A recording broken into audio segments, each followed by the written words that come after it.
Now I have to warn you, there are some things here on this slide that are absolutely disgusting, that might horrify you. We have here some rational equations, and they have fractions. Ugh. Disgusting, isn't it? How tricky. We've got fractions, and algebra, our two worst enemies. Oh dear. Luckily, we can solve these by cross-multiplying. And cross-multiplying is a cool little strat that you can apply that turns something like this, where both sides are fractions, into something we've solved before, one of these guys. So let's see how that looks. Because, like I keep saying, in maths, a lot of maths is just about, I see something that I can't solve, can I turn it into a problem that I can solve? So cross-multiplying, it only works if each side is a single fraction. Is this side a single fraction?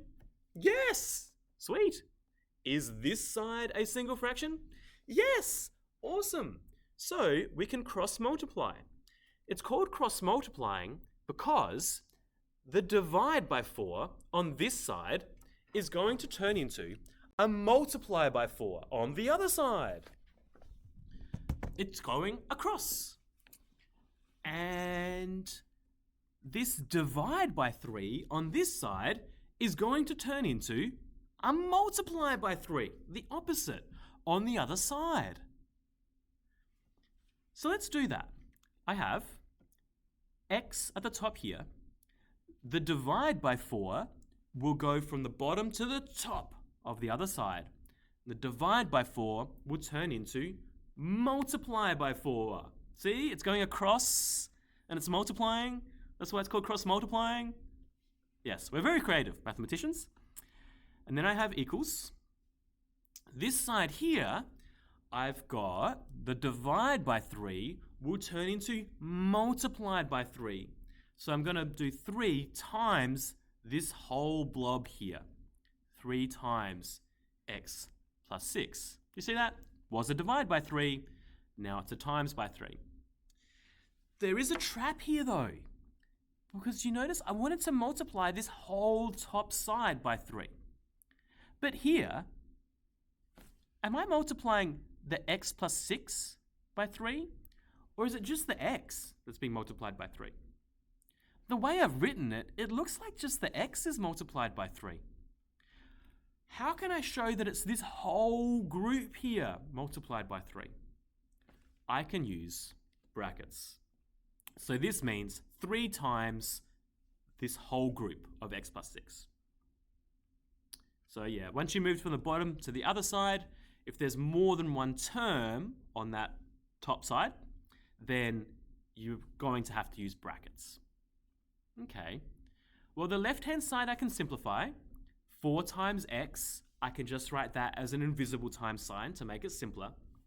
I can copy down the equals. Now I can expand brackets. 3 times x is 3x. 3 times 6 is 18. Okay, so I can simplify again. Maybe. Let's try playing, because I've got a few different terms here. Let's try playing our favorite game. Actually, I'll get rid of that, sorry. Let's try playing our favorite game of, is this term on the correct side? I have 3 terms here. 4x, 3x, and positive 18. Letter terms to the left, number terms to the right. This term is a letter term. Should it be on the left or the right? It should be on the left. And is it in the correct place? Yes, it's in the correct place. We will leave you there. This term here is a letter term. Should it be on the left or the right? It should be on the left. Is it in the correct place? No, we're going to have to move this little guy over here to join his friend, the 4x term. And finally, final contestant, positive 18. Is this term a letter term or a number term? It is a number term. Should it be on the left or the right? Should be on the right. Is it in the correct place? Yes, it's on the right of the equal sign. So pretty easy job here. Just have to move the 3x. This term, because we're moving terms here, this term was positive and will turn into negative 3x. I copy down the therefore, I copy down the 4x. It's just that the 3x is over here now, and it's negative. I copy down the equal sign, and I copy down the 18. So everything else I copy down. You could just write this as 18 without the positive. That's fine. We're getting closer here. I can see some like terms. 4 lots of x take 3 lots of x. We can simplify that. 4 lots of x take 3 lots of x is 1 lot of x. So therefore, 1 lot of x is 18.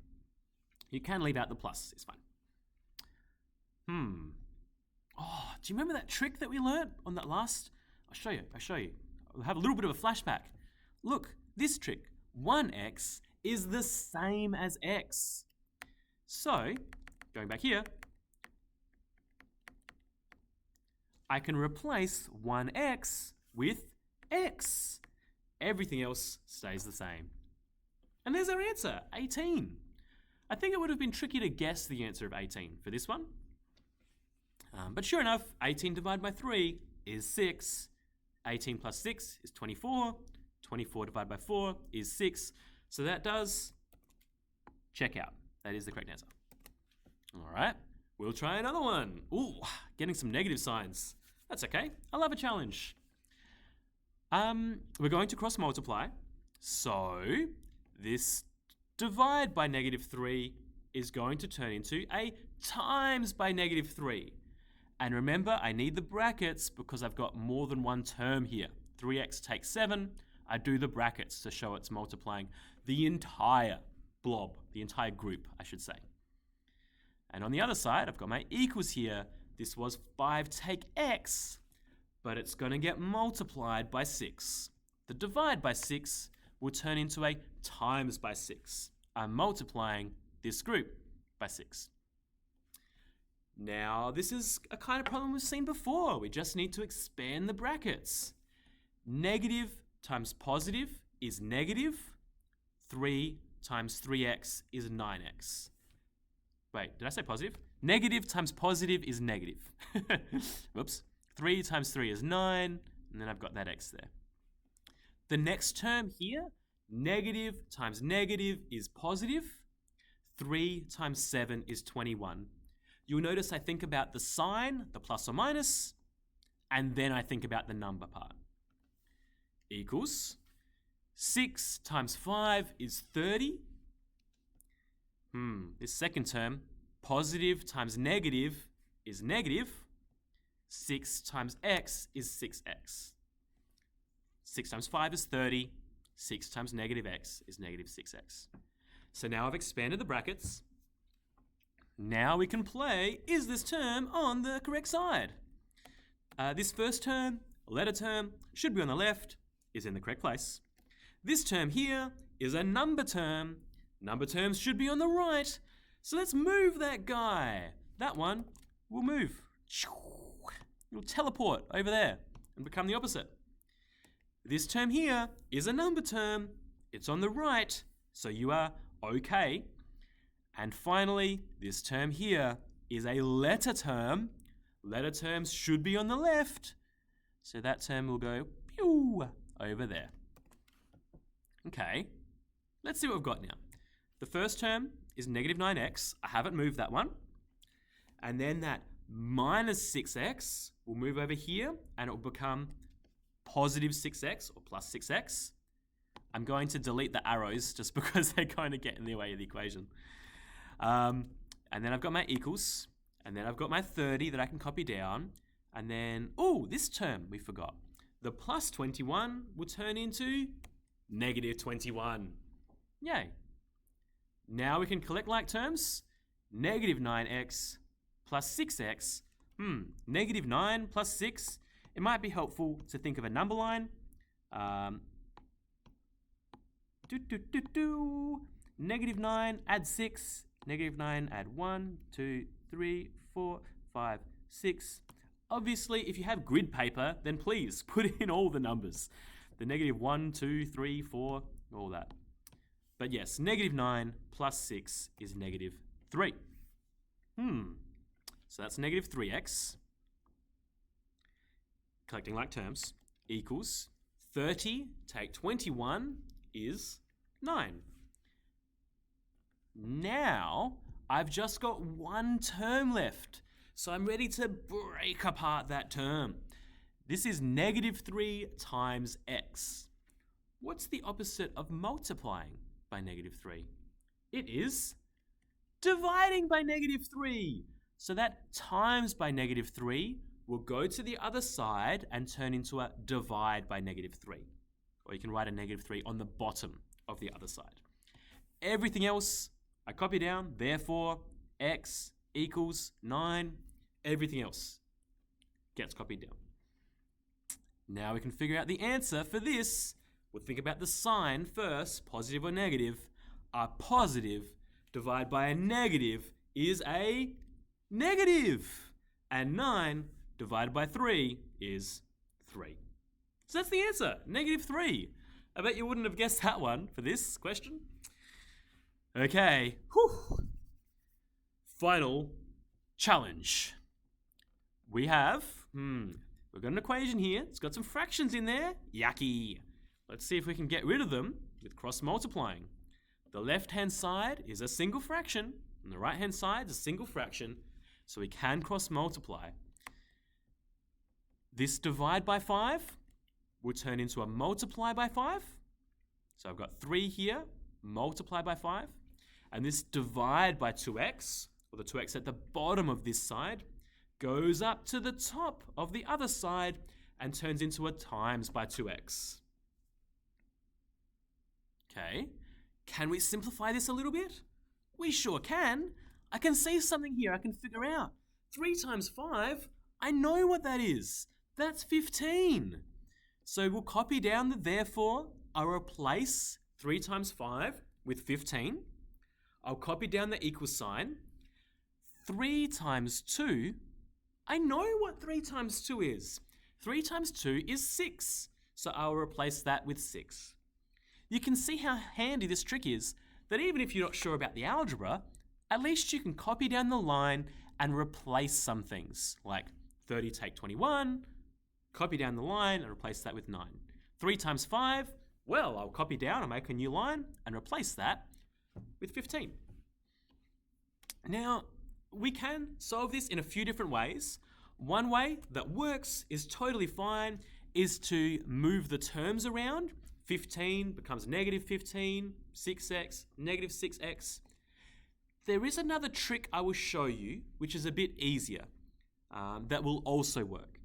Either method, moving terms around, or this little trick, this one simple trick, will both work. And the trick is this. You would agree that 6 is the same as 2 times 3. Sure, okay, yeah. 6 really is the same as 2 times 3. Mr. Ranieri, no offense, but we learned that a long time ago. Okay, sure. I'm not here to insult your intelligence. And it is also true that 2 times 3 is 6. Well, duh, of course. If 2 things are equal, then you can swap the left and right hand side. If 15 is the same number that's equal to 6x, then it is also true that 6x is equal to 15. So I did this because normally we want the letters on the left. So one strategy that you can use is just to swap the left and right hand side entirely. I couldn't do it here because I had a mix of numbers and letters on both sides. But here it happened that if I swap the whole left-hand side and the right-hand side, swap the left and right, then this is actually really, really easy now. Because now I have 6 times x. The opposite of multiplying by 6 is dividing by 6. So the times by 6 turns into a divide by 6 on the other side. Now we can simplify this fraction. 15 divided by 6. Can I simplify that? Is there a number that goes into 15 that also goes into 6? Yes, 3. I can divide them both by 3. 15 divided by 3 will give me 5. And 6 divided by 3 will give me 2. So the answer, copy the therefore, copy the x, copy the equals, replace this with a simplified version, is 5 divided by 2. Yay! So many little tricks that we've learned along the way on our little journey that help us to know not just solving equations, but other parts of maths as well, which I think is nice. You could also write this as 2.5. By the way, if you got that answer, that is also cool and dandy. But I'll just leave it as a fraction. All right, I will see you later. Bye, everyone.